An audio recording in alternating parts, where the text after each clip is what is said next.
What is up, fellow benchwarmers? Welcome to another episode of Courtside. Oh, it's not Courtside, it's Fantasy Benchwarmers. Week 18 schedule. Look at the Week 18 schedule. But before that, my name is JJT with Komish Eric. We are getting confused with Courtside, but yeah, we are back with another episode. Today we'll talk about Week 18 schedule. But first things first, Zion out another few more weeks. I don't know. Yeah, a few more weeks after the All-Star game. So the All-Star game would be first half of week 18. So a few more weeks after that would be week 18 part 2, week 19, week 20, maybe something like that. So if your playoffs is in week 19, he's Done. done. You're Yeah. done. If your playoffs is week 20, there's still no assurance because few weeks could mean until week 20, few weeks could also mean until week 21, few weeks could also mean until week 22. I think, with Zion, there's really not much certainty as to how this would play out, right? I mean, there's no certainty on how he would recover. Like, we thought he was getting close, but apparently there was a setback. He re-injured the hamstring. He re-injured his hamstring. So I guess hamstrings are tricky. That's why I'm saying that if they're saying it's a couple more weeks after the All-Star game, there's a really big possibility he might be back last few weeks of the season. Maybe like what Chris Paul did last year, maybe last 7, 8 games of the season. And by that time, really, the playoffs, the fantasy season is over. So I'm okay dropping him, but it's only if you're like really in a pinch, like so many injuries, you have to choose. Then you can choose him to drop. But if I you think don't have much injury, stash him. and if you have if your playoff starts week 19, I think it should be safe to say that dropping him would somewhat be logical at this point. Yeah. Because you're probably gonna miss him week 19 and then week 20.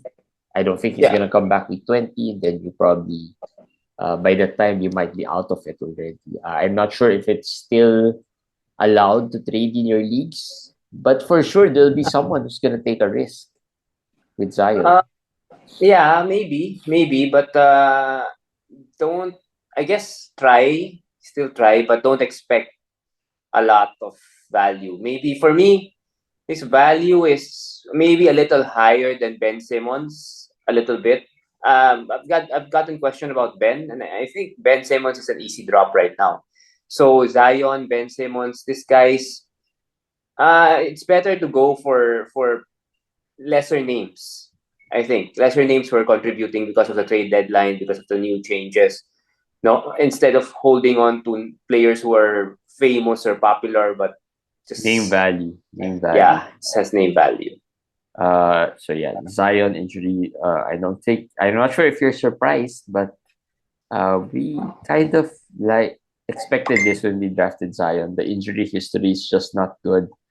Probably something to watch out for, even for the next season. If you drafted him this year thinking that he would be different, well, That's me. it's not. I drafted him in the invitationals in the 3rd round, which at the time was really high already. That was the biggest mistake. I'm the last place in the invitationals, and this Paul George Zion combination was really, really a terrible mistake. I wanted to experiment. I guess I should not do that. And next year, I think if you ask me what to do with Zion, I'll just leave him in the wires. I don't care Let the others worry about him. I don't care if it's like 60, 65, 70. I don't care. I mean, if it's like 110, 115, go. I'll pick him. But it's impossible. Zion, Jimmy Butler, Paul George, these guys, they will not fall to the hundreds. So if that is the case, then somebody will gamble, and I'll let them gamble. Because Zion, as I wrote it, he has to show me now that he can stay healthy for a season. Yeah, that's Which it. Joel Embiid was able to do. Anthony Davis, in a way, early in the season, early in his career, he was able to do in some seasons. At least we saw that. With Zion, we haven't seen any at all. Any season where he's really been somewhat healthy. So I think Embiid is the perfect example here of being able to prove that you can stay healthy for what? How many? At least 65 games, maybe. Yeah. In that 60s to 70 game range, right? Probably a lot of players won't go 70 at this point with the load management and all, but at least get 60 or at least even close to that, right? Close to that 60. And then I think it was last year, right?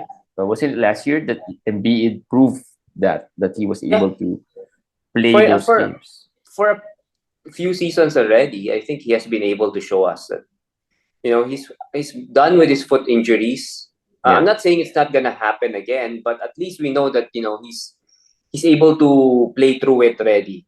His body's ready and ready for the NBA, for the NBA regulars. Yeah. All right. So let's talk about some of the aftermath of the trade. So we've had a few days to see the rotations already of certain teams. Of course, there are certain teams whose players or the acquisitions have not played. Particularly Phoenix, maybe we could start there, right? KD is not there yet, but there are some players who might be benefiting at this point. Yeah, I mentioned Torrey Craig, and then the first game he sucked, and the second game he played well. So it's a mixed bag. And the first game it was Ish Wainwright. The second game he didn't play that well. Damian Lee hasn't really played very well in either games, and then Josh Okogie has been decent. Yeah. So those are the guys. But remember, TJ Warren hasn't even played.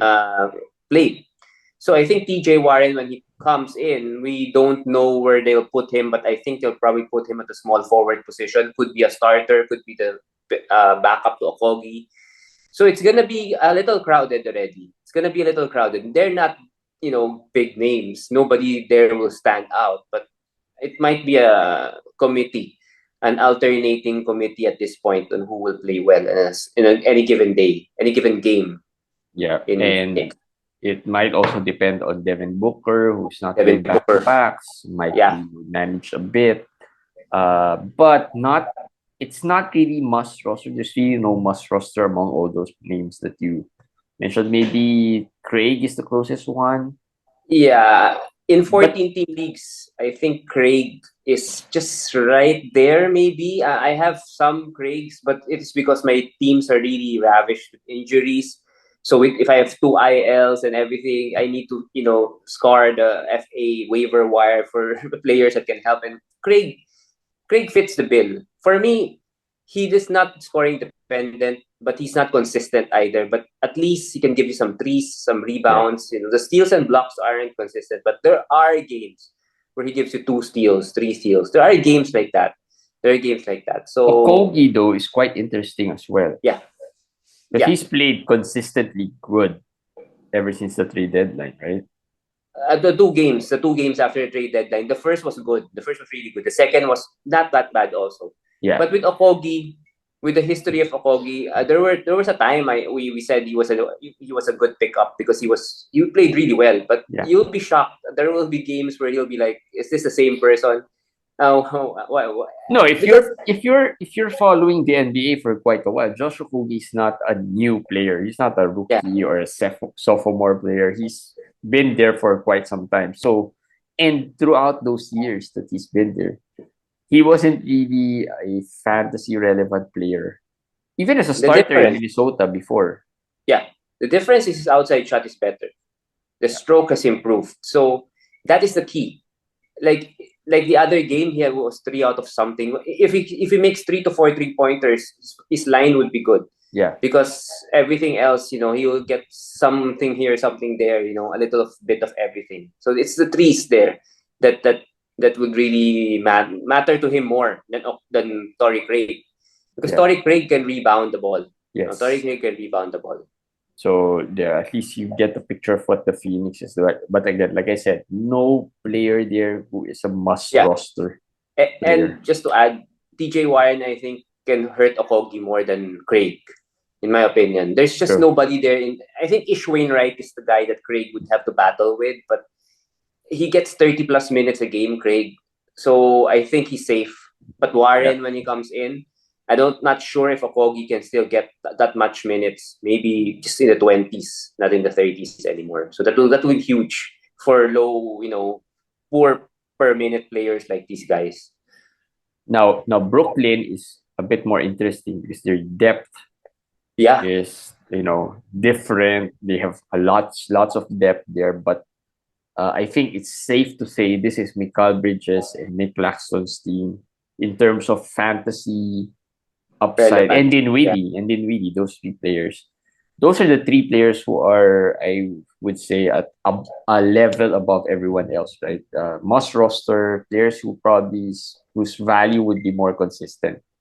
If they listen to our courtside DFS today's episode, these three players are have $30 values, salaries for tomorrow's date. So even Yahoo and the other sites, they acknowledge that this is the big three for Brooklyn in real life and in fantasy. Now the two others that you would add there is Cam Johnson, who's the fourth guy in my opinion, and then the fifth guy would be Dorian Finney-Smith.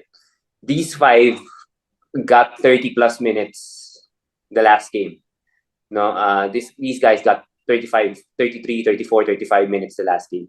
Now, anybody else that is not named these five guys, anybody else who are not these five guys, are probably droppable at this point. That includes Ben Simmons, that includes Cam Thomas, and that includes Royce O'Neal. Unless an injury happens, it's going to be tough for them to even in 14. Cam Thomas in 14. In 14, I've seen him dropped. I would probably hold on to Cam of those three. Right?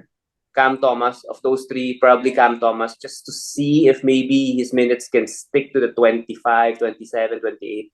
Cam Thomas would become sort of like a Eric Gordon, I think, stats-wise, something like that. There will be games where it will be like 20 points. Then there will be games like 8 points, 7 points. Because it's a bench role. No, it's a bench role. It's different when he was starting. And I did say that Mikal will probably start at shooting guard, and I think that's what they're gonna do. That's what they're gonna do. So, not saying it's gonna stick. Cam Thomas, remember, he's really a good scorer. So if the starting five lacks scoring somehow, because it's like only Mikal Bridges really as a scorer, Dinwiddie a little bit. If they lack scoring, they might make a change. They might bench Dorian Finney-Smith and then put Cam Thomas in as a shooting guard. So it's a wait and see. But to your point, you can drop him, or you can, if you're strong enough, you can just monitor the situation going forward. And the other player who's rostered in a lot of leagues probably is Royce O'Neal. Like we said, when the trade happened, the two players that are whose role is up for grabs were Dorian Finney-Smith and Royce O'Neal, because those two guys play similar roles, utility guys who do a little bit of everything. And with Dorian Finney-Smith starting the last game, it's kind of hard to really play or use Royce O'Neal at this point, or keep Royce O'Neal. Even Dorian Finney-Smith, I think the consistency might not be as good. Yes. Right? So I was just gonna say, both of them. We can't talk about Royce O'Neal because even if with just Dorian Finney-Smith, we're not even sure if he should be held or rostered in 14, in 12. I dropped him in 14 team leagues. The consistency won't be there. Unlike in Dallas, there was a time where Wood was out. They didn't have any other players. So in the pecking order, he was like third or fourth maybe in Dallas. Here, like even if they don't have a Luka here, they have players who are similar to him. Similar to him. Yeah, and the thing with Dorian Finney-Smith this year is that the rebounding has lessened. The stocks have not been there as much, right? So that's why it's also so hard to keep him in your roster. The good news is he's still getting 35 minutes a game so far in 2 games with Brooklyn. That's I'm encouraged by that, because anybody who plays 35, 38 minutes, they're bound to have good games here Yeah. and there. I mean, these are NBA players. They're not really, they're not duds or whatever. So that's the encouraging part with DFS. The Lakers. Mm. Um, did everyone Well, play already for the Lakers? I think yeah, Bamba everyone. is the only. No, No, Bamba is the only guy who Bamba's also out. played. Bamba's out, and LeBron is still Yeah. resting after, So what's your take on that? Vanderbilt came off the bench. played well. He played okay. He played well. But do you think that sticks, or who did they That's start six. though? Rui. They started Rui. They started Anthony Davis, Troy Brown. All right. Troy Brown, D'Angelo, and Schroeder. And I told you they will not start Vanderbilt because of the spacing problems. And Vanderbilt is really more of a big. He's more of a center in a power forward's body. If you watch him play, Yeah. he's really a guy who plays down low. That's his spot. And when you have AD there, it's gonna be hard to play AD and Vanderbilt together. Although they would do that because they lack some depth there. They would have to do that for certain minutes, but not for a lot. And he got 17 minutes last game. That's in his first game, 17 minutes. He did well. But if he gets 17 minutes every game, like Bol has good games. Yeah. Bol has bad games. And I Yeah. think it's because he just doesn't you don't have enough time. Just don't have enough possessions to rack up the usage. And he's not a high usage guy. At least Bol is a high usage guy. Yeah. Vanderbilt is not really a high usage. And the good news is he's a hustle guy. He can get those rebounds. Yeah, other stuff. it's really more about rebounding and the stocks, which is like you always say, the stocks can be there's a luck factor in the stocks as well. Yeah. However good you are, there's some little bit, especially in the steals, right? But do you think 17 minutes would stick, or do you think Well, they that didn't even have. Well, there's two things. That was his first game, so we'll give him some slack because maybe he's not yet that used to the place. Everything else. But adjustment period? on the other hand, they didn't have LeBron. They didn't have Mo Bamba. Mo Bamba, people might say, will he play? I think he will play. I think he will get minutes for the Lakers. The Lakers, remember, well, Bamba is not Miles Turner, but if you fell asleep and then we woke up, maybe when you see somebody big guy shooting 3-pointers and blocking, you can say, oh, it's not Miles Turner. Oh no, it's Mo Bamba. It's like similar to Miles Turner in the gameplay, but not as good. But the Yeah. Lakers want someone like that. They want someone like that, a big guy who can shoot from A the outside. stretch Five. stretch So it's 5 or gonna stretch 4. he's gonna play. So I don't know how Vanderbilt falls, but if I'm gonna guess, 16, 17 minutes looks like the number that we have to So expect. definitely not a must roster player. I would have dropped him already if he didn't play well the last game. Okay, you played well. Okay, let's give it another game because he did look good. In fairness to him, he did look good. So maybe he convinces them to play him at least 20. I think Vanderbilt at the 20, 22 minutes in the deeper setting, 16, surely worth holding. 14, just in the cut line. 20, I need 20 minutes, 22 minutes, something like that, just in the cut line. But it's okay to drop him for me. It's okay to drop him. And the other acquisition was Beasley, I think. Safe to drop. Beasley and D'Angelo. Yeah, well, Beasley and D'Angelo's D'Angelo. probably, he's gonna be starting. I mean, I don't think you would have any issues with D'Angelo. We also said that the value might be just similar to how he was in Minnesota.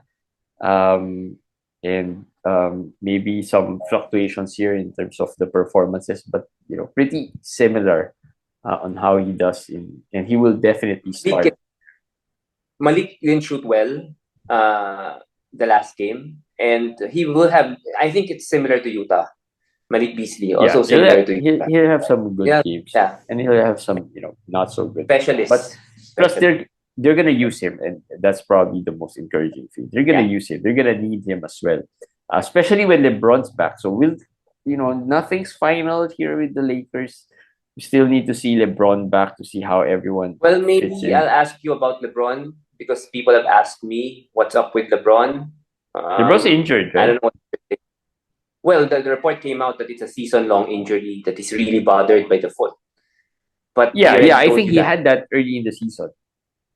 Yeah, we already told you that. And I told people who are asking me, you're not watching us.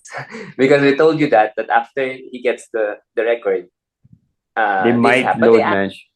But they asked, is it load management or will he not come back ever? I said, it's not possible. He will come back.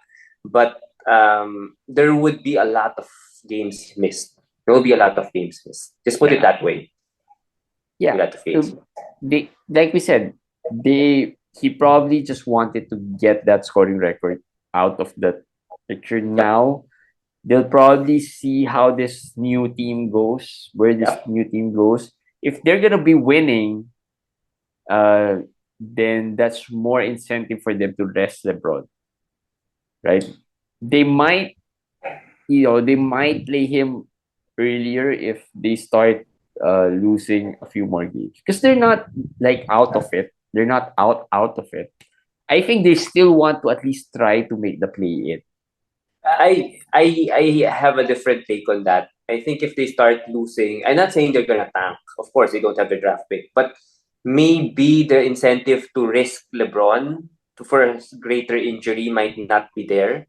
So what's the point? I mean, I just feel like there is a point in the season where okay, we're just too far, or we're just not getting there. I mean, we can get to the play in, but maybe that's just how far we'll go, or maybe even if LeBron doesn't play, we can get to the play-in. So let him rest, and then maybe in the play-in he will be fresh, something like that. So it can go either way. It can go either way. But for me, We'll see. Most definitely, it's bad for LeBron's fantasy. Bad. Yeah. The quickly just the others. Jakob Pertl started already, but I'm not sure if it's because Garrett Trent sat out. Yeah. Yeah. So the verdict there is still not clear, right? Because Not clear. the first game he came off the bench and played very limited minutes. It was still Achua who started and played well somehow. So I don't think I just feel like Achua. I've seen some Achuas being dropped. I just feel like you just hold him until maybe we really see Jakob inserted in that starting lineup because he can still give you a like what he did. I think he did 16 points and a few rebounds, or he can do a 10-10 every Achua. game, right? Yeah, Achua.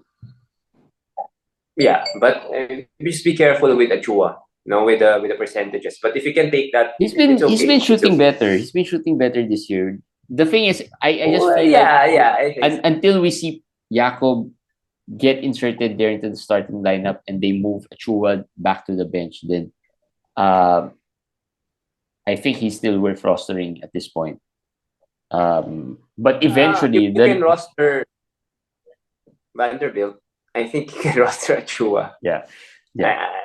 But I think eventually, they'll probably lessen his minutes eventually when Jakob gets more familiar with Toronto system. Yeah, I would think so. The Spurs also had some new acquisitions. So Zach Collins had a great first game, didn't have a good second game. Devontae also. Devontae had a great first game. Devontae Graham had a great first game. Didn't have a good second game. So this Spurs team is a little more will get a little more confusing on whether should I add Devontae, what will I do with Zach Collins, right? Like I said, I mean Zach Collins is not a good per minute guy. The reason he got great numbers the first game is because it was double overtime. Plus, no, it was Detroit. Double overtime. Detroit, no Keldon, no Sohan, no Trey Jones. So there were a lot of factors there. But I think one thing you can do whether with or without Keldon and the other guys, Zach is worth rostering. And definitely worth rostering. Yeah, for sure. As a starter, as long as he's starting, he's worth rostering. Yeah. But 29 points, 11 rebounds, that's not going to happen every game. We know that. I think if you want somebody with real high upside, is Jeremy Sohan. And he was dropped because of the injury in some leagues, and I hated that I was too late. I was actually just timing it to get You know him. what I hate? I hate that I dropped him in our dynasty league. Well, that's especially in Dynasty. I would not do that. I mean, I would not sacrifice the chance of holding on to him because he's been playing very well. I mean, he's been playing very No, that well. was So, before he played well. I dropped him well, before he played. but usually in Dynasty leagues, rookies are more, at a premium. Yeah, but I'm But I trying to understand that he win. wasn't. But he And wasn't. then I wasn't Well, able well, to. there is something in Dynasty also. For me, if you sacrifice your future, you have to win the championship. That's my take. That's my Yeah. take. If you sacrifice your future and finish third, second, it doesn't mean anything for me because you sacrificed some of your future. But I think not dropping Sohan doesn't mean you're sacrificing your future. It's just it's not he's not that good. He's not. Yeah.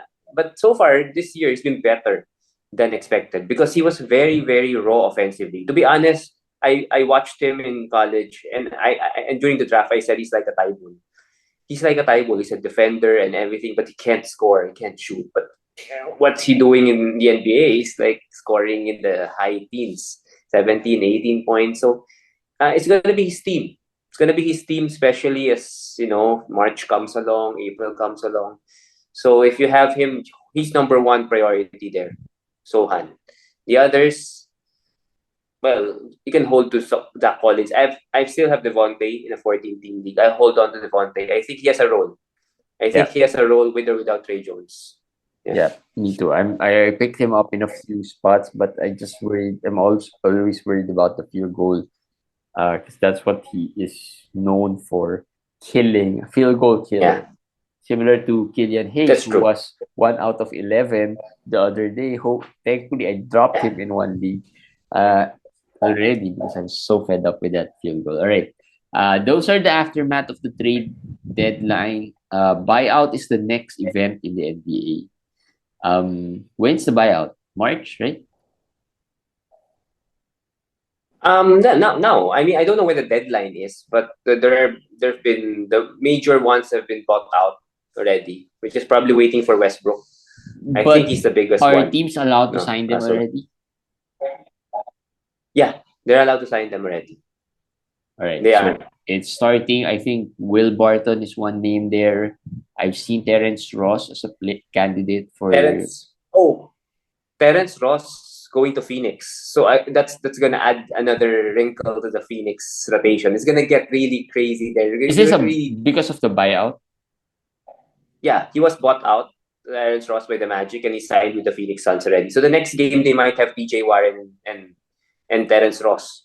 So that would be a killer to the values of the players we just mentioned. Yeah. Actually, So there, I think Phoenix would be a popular destination for yeah, these yeah. buyout players, because they have Phoenix Kevin Durant. and Phoenix and Denver actually, I was happy with the Reggie Jackson signing. It basically became Bones Highland for Reggie Jackson because Bones is in the LA. Yeah. Reggie Jackson went to Charlotte but was bought out and signed with Denver. I think they need him. I don't know what's happening with Jamal. I'm worried about Jamal. He's still out and looks like he's going to be out, as Jeremy said, till the All Star break. But Reggie Jackson signing might mean that they want some insurance also in case it becomes worse. So I think that's a good signing for them. The others, I think the Danny Green to Cleveland, those things are not really fantasy relevant as of now. Yeah. All right. So let's talk about the schedule Mm-hmm. quickly. Just quickly. There are no teams with 2 games, so that's a relief. There are teams though with 3 games, which is Memphis and Detroit. It's Right. not too Yeah. bad, right? Having teams with 3 games, not so bad. Just because there are just a few teams with 5 games. Chicago, Cleveland, Golden State, OKC, Washington, Denver. Though these things would be crucial because it's a few weeks before the playoffs. Yeah. Yeah. So But you they have have players to from these teams. we have to remind them that this is the All Star week. So Yeah. if they're playing Yahoo, it is eight scoring days. No, it's basically double Friday Manila time or double Thursday US time. There's 2 Thursdays or there's 2 Fridays for the week. So the teams that have 5 games, that's to be expected. There are more teams with 5 games because there are more games. Yeah. This week. Yeah. And then the rest, everyone else has 4 games. Usually split into 2 games in the first week and then 2 games in the last week. But we'll see who has the bad schedules here. Just a breakdown of games. So we'll break it down. First half of the fantasy week. There are a couple of quality days. This is before the All-Star, right? All-Star game, yeah. Yeah, before the All-Star weekend. There are 2 quality days, the Wednesday Manila time and Friday Manila time. Wednesday Manila time has 5 games only, and Friday Manila time has 3 games, and then Tuesday, Thursday, there are 11 and 10 games, respectively. After the All-Star break, games are spread evenly. Pretty much 9 Friday, 9 games, Saturday 8 games, Sunday 7 games, and then Judgment Day 9 games. So lots of opportunities to stream as well, especially in the second half of the weeks. If but again, with a lot of games, I think the Sunday games will be crucial because that's the 7 games is there are room for streaming. 9, 8 games a little harder because usually some of the if you have a good schedule, if your teams have a good schedule, you probably don't need to stream anymore. Yeah. Back to backs, none in the transition week for week 17 to 18. Tuesday to Wednesday, Golden State, Orlando, Portland, Washington. Wednesday, Thursday, Boston. Thursday, Friday, Chicago. And then Friday to Friday next week, there's none. So you don't really need to worry about picking a player who might have a back-to-back in terms of that end of the pre and to the post. Yeah, I wish there were some, but there's no team with a schedule like that. It would have been easier transition if there were some back-to-backs there. Yeah. Friday to Saturday, this is post All-Star break. Cleveland, Golden State, OKC, it's Sacramento. Saturday, Sunday, Charlotte, Miami, New York. Sunday, Monday, Denver, Toronto, and that transition week, none, which is also important because week 19 is in our fantasy benchwarmers leagues. This is the last week to make it to the playoffs. Now let's see who's got a good schedule. I think Chicago and Washington, they have 3 games in 4 days in the first half. So the first half of this is pre-All-Star break, Chicago and Washington. So if you're gonna save some moves, maybe you can look into players there. The Patrick Williams, the Alex Caruso, maybe. Washington, who is there? Dillon. Those players are available. Who else? Avdiha. Well, Avdiha is usually rostered already, but just in case he was dropped, I was able to pick him up. Yeah, but I was able to pick some Avdiha up. So I think Avdiha is still available, especially in 12-team leagues. I think you'll still see some Denny Avdiha there. Yeah. And then second half of the week, this is post All-Star, Cleveland, Golden State, OKC, Denver, Toronto, and Sacramento. Most of them have 5 games this week. Obviously, the teams with 5 games this week, they have one of the better schedules for week 18. Either they have 3 games in the first half, or they have 3 games in the second half. So you're sure of that. So maybe like for me, in the first half, there are fewer teams with 3 games, which is what you mentioned. I think you will have to concentrate on those teams. But in the second half, you have more choices. So I would put some more moves in the first half, but because there's also some quality days in the first half. Yeah. Like 2 quality days, you can stream more there. It's more important in my opinion. And it's like easier also, maybe, as you said, because your teams will not have a full roster on those 2 days. Also, you might, if you can look into teams in case you're streaming in the first half, you might look into which teams have 5 games. So that saves you some moves as well.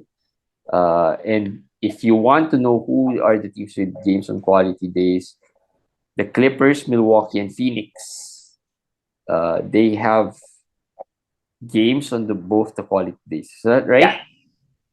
Yeah. So those 3 teams, and if you're looking for player, Pat Connaughton is always available. Grayson Allen is always available. I'm not sure what Jay Crowder's role will be, but he hasn't played for a while, so they might ease him in.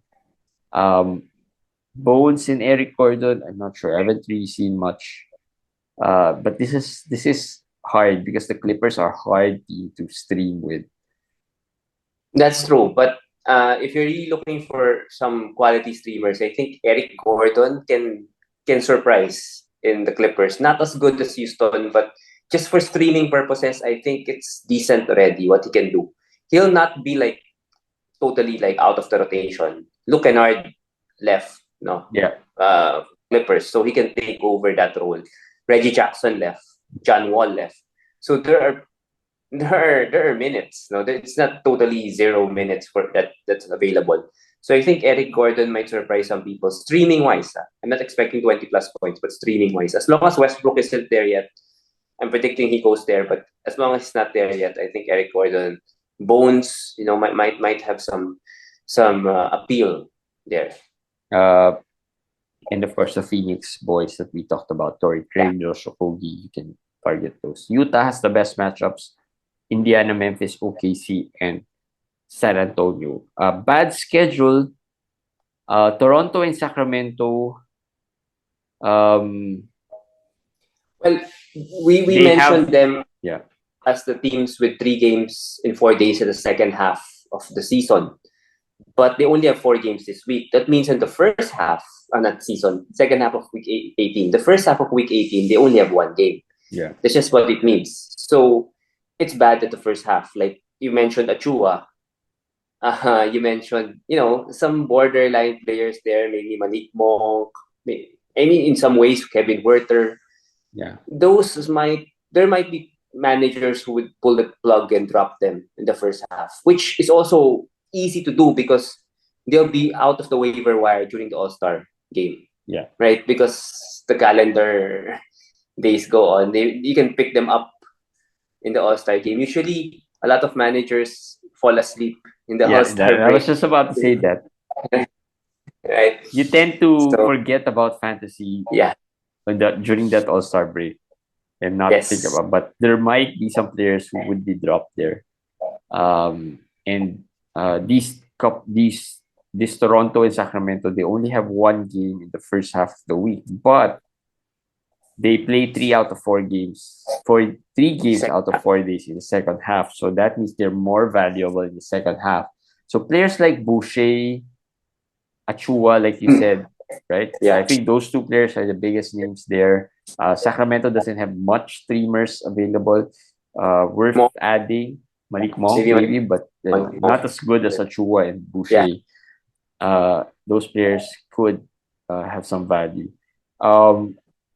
And Detroit and Memphis also similar. Well, I think they have 2 games only, so I think that they have 3 games, but I think they have. I'm not sure if the first half or the second half they only have 1 game. Yeah. For Detroit and Memphis. Yeah. All right. So the players, in case you're looking for players to target, Taylor Horton Tucker of Utah, I've seen some Taylor Horton Tucker. The usual name.